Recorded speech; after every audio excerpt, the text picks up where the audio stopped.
Alright, good morning guys. There's something I want to show you about tibial rotation and not necessarily rooting. I'm not the biggest fan of rooting your foot, but rather finding 3 points of contact, internally rotating or actively pronating your foot, using your glutes to rotate that out through tibial rotation, and that's the best position for your glutes to kind of help your wonky or caving knee issue. So the first thing I want you to do is stand up.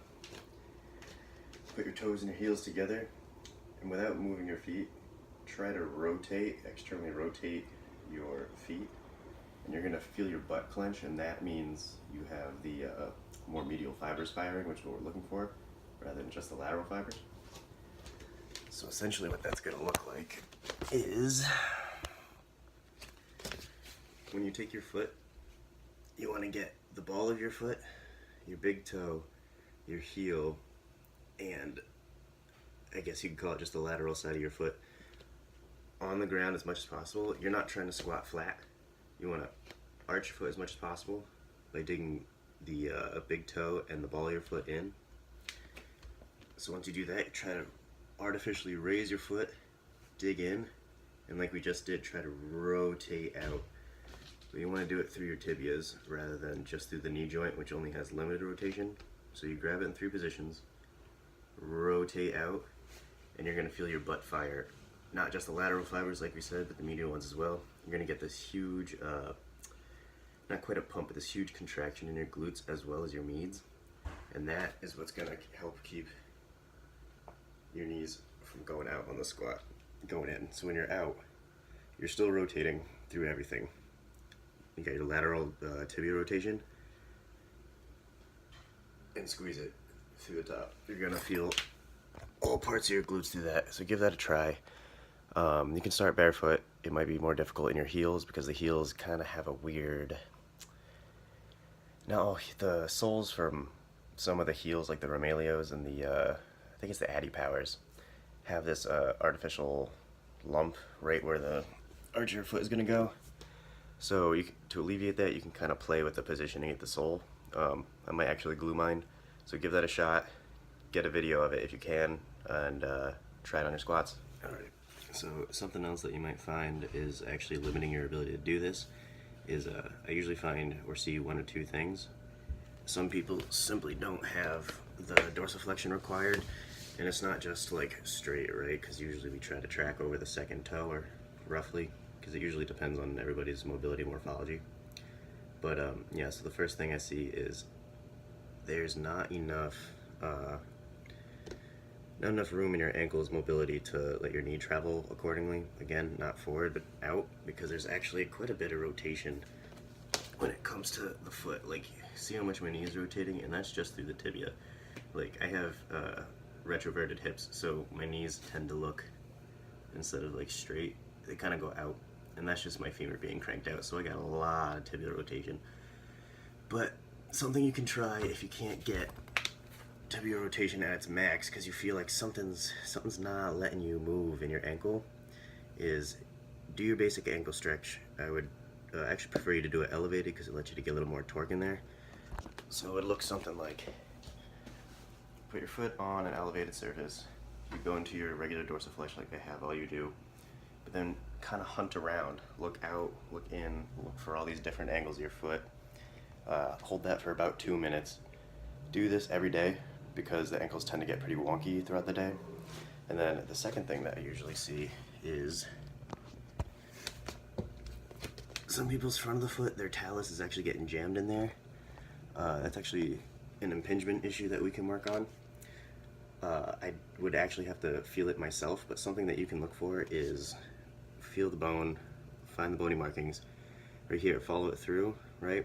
And that's where your tibia and fibula meet the rest of your foot. If there's this bone sticking out right about here, and some people it's actually closer to a little more of the forward foot, if you feel a bone right there sticking out, that's your talus, and sometimes it sticks out here and it jams your foot, so you can't get all that dorsiflexion either actively or passively.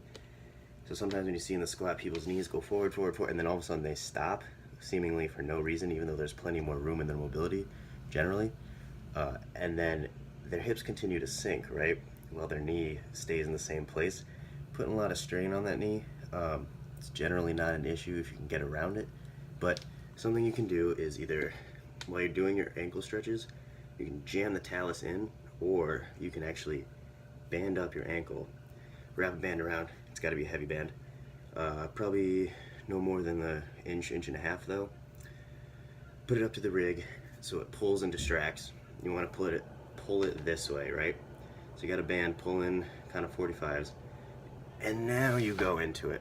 You might actually hear a deep clunk, which is the talus being reset in there.